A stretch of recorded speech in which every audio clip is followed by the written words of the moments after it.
Hello, in this lecture we're going to continue on the production possibility model, trade and globalization, chapter 2. Chapter goals, remember, are demonstrate trade-offs with a production possibility curve, relate the concept of comparative advantage and efficiency to the production possibility curve, state how, through comparative advantage and trade, countries can consume beyond their individual production possibilities, and explain how globalization is guided to the law of one price. All right, so distinguish distribution and productive efficiency. So remember, from this time forward, we've been talking about the production possibility curve, and we've discussed it in the context of two things. One was the trade-off between doing studying either history or economics and seeing what the available outputs would be between those. The other was the discussion of guns and butter and thinking about the possibilities of production with just thinking about those two items in this simplistic model to give us an idea of some decisions that could be made based on a model such as this. So we know that the production possibility curve focuses on efficiency and ignores distribution.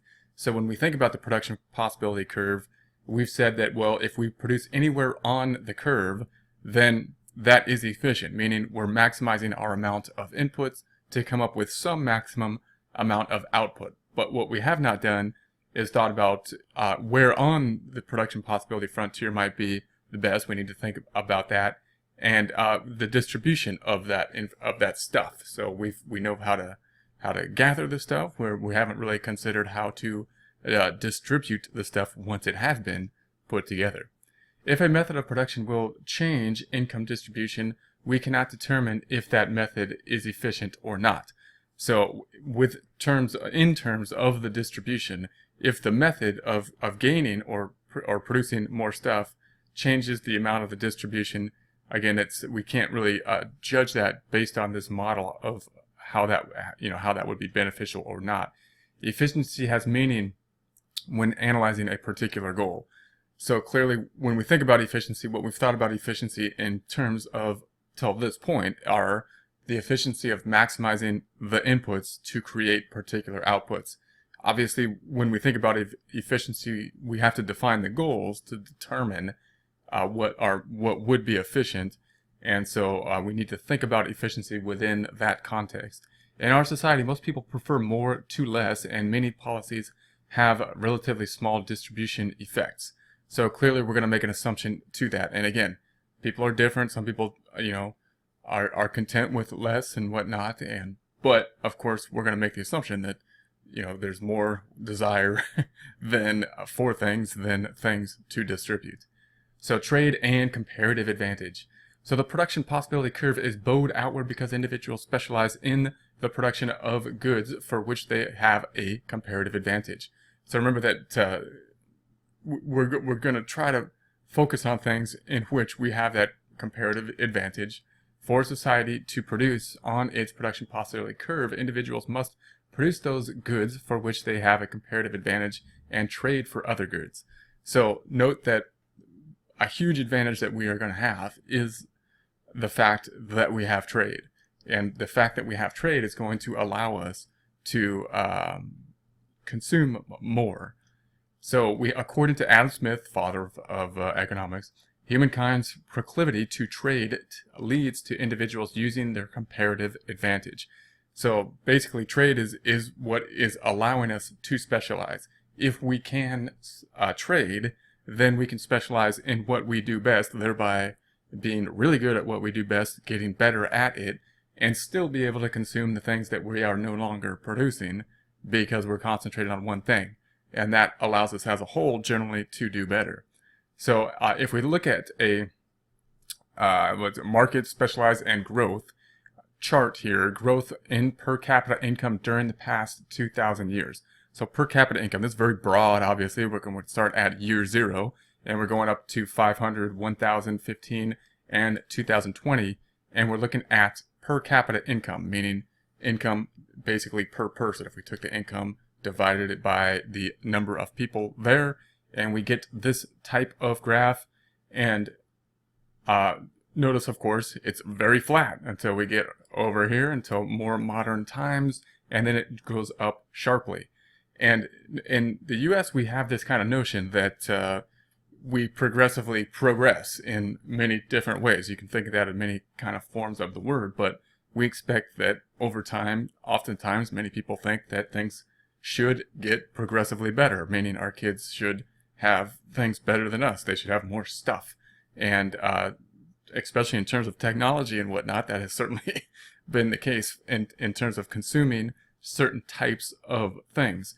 But notice over the long stretch of time here, that's kind of a somewhat new phenomenon. Over the long stretch of time, people, things were fairly static for a good deal of time. Production didn't steadily increase all the time, and it wasn't really expected to for quite some time. And when did that change? Well, it could be argued that changed basically because of increases in the ability to trade. And types of things that increase ability to trade are often things such as increases in the ability to travel. So increases in the ability to get from place to place through boats. And these types of things can increase the ability to trade. And once we have the ability to trade, we have the ability to specialize. And once we have the ability to specialize, then we generally can produce more stuff. So that's one argument as to why we now see a lot more growth than we have over most of history. So the benefit from trade, when people freely enter into trade with both parties can expect a benefit from the trade. So in this graph, we're looking at textiles here versus chocolate. We've got our two countries, Pakistan and Belgium. And we can see that, I mean, just by where they are and the resources they happen to have, Pakistan is better at textile production than at chocolate production. If they weren't able to trade, they'd probably want to produce somewhere along this curve. That's all they'd be able to do. They'd have to, because they don't want to have all textiles and no chocolate. That would be no fun. But you can't have all chocolate and no textiles, because chocolate's not everything. So you're going to have to produce somewhere. And then Belgium happens to be very good situated, apparently, to make chocolate, and not so well situated for textiles. So again, they have a comparative advantage for the chocolate, but like I say, you can't, if they were on their own, they couldn't really just produce chocolate, even though they're really good at it. But without trade, each country will only consume those combinations on the goods along the production possibility frontier. Why should Pakistan specialize in textile and Belgium specialize in chocolates, you might ask? If each country specializes according to the comparative advantage and trades, they can consume beyond their no-trade production possibility frontier. So, of course, the idea being, if they were to specialize and Pakistan make textiles and Belgium make chocolate and trade, then they can consume out here. And notice that's outside of either one of their production possibility frontiers. So we're able to consume beyond what we're producing because of the ability to trade. Notice what it also does, though, is it makes these two countries very dependent, because they are now tied together. They're dependent. Pakistan is completely dependent on Belgium for chocolate, and it would be tragic, if something happened and they couldn't make that trade. So then we got application U.S. textile production and trade. 200 years ago, the U.S. had a comparative advantage in textile production. So 200 years ago, we made textiles. We made many things. We could make many manufacturing type items. And then now, countries with cheaper labor, such as Bangladesh, have the comparative advantage in textiles. So Bangladesh now has comparative advantage. Many countries have comparative advantage in many different types of manufacturing at this point in time than we do. The gains from trade are higher wages from workers in Bangladesh and lower price clothes for U.S. consumers. So obviously, Bangladesh is now going to be doing more of the textiling because they have a comparative advantage to do so, and that could be considered and is in many ways advantageous to us, because textiles may, now that they have matured, be a lower wage job, whereas some of the innovative type jobs that we have here going into technology could be higher wage jobs if we have the people with the skill levels to take those jobs, and if the textile is done elsewhere, it can theoretically be done more cheaply, and thereby be cheaper to us for our consumption, as well as provide wages to Bangladesh. So it should be in many cases a win-win type of situation. So globalization and the law of one price. So globalization is the increasing integration of economies, cultures, and institutions across the world. A positive effect of globalization is that it produces larger markets than the domestic economy. So we're going to have a larger market out there, exchange rates and comparative advantage. The U.S. comparative advantage in innovation results in higher wages in the U.S. So note that the U.S. generally has been on kind of the edge of the innovative factor, and that generates higher wages, whether that be the innovation when we came up with basically an industrial age where we were innovating within the area of industry. Once the industry had matured, they moved to lower wage countries. So that is an argument as to why we don't do as much manufacturing here, because we generally have higher wage labor for different reasons, whether they be regulatory or economic or both, and therefore the once things have matured, they are going to go to a lower wage area because they have now been perfected and can be done through a lower wage system, through these types of systems that have been developed. And then the U.S. then hopefully can move on and concentrate on more innovative stuff. That more innovative stuff being things like, in this case, technology oftentimes is the latest kind of innovative thing. Again, there's pros and cons to this as well, because that also makes us dependent in many ways on manufacturing to other countries, which from other aspects, from other angles, such as defense, could be a little bit scary as well. But that's going to be the idea. In a larger region, our comparative advantage, the U.S. exchange rate will decline and foreign wages will increase to make U.S. exports cheaper and imports to the U.S. more expensive. So it could, over time, end up, if we're not able to continue and increase our innovation, that the globalization will level out at some point in time. Wages overseas could increase, the exchange rates could even out, and thereby bring us back to having more manufacturing, having a more normal global standard across the board. So the law of one price then is the law of one price states that wages of workers in one country will not differ significantly from wages of workers in another institutionally similar country.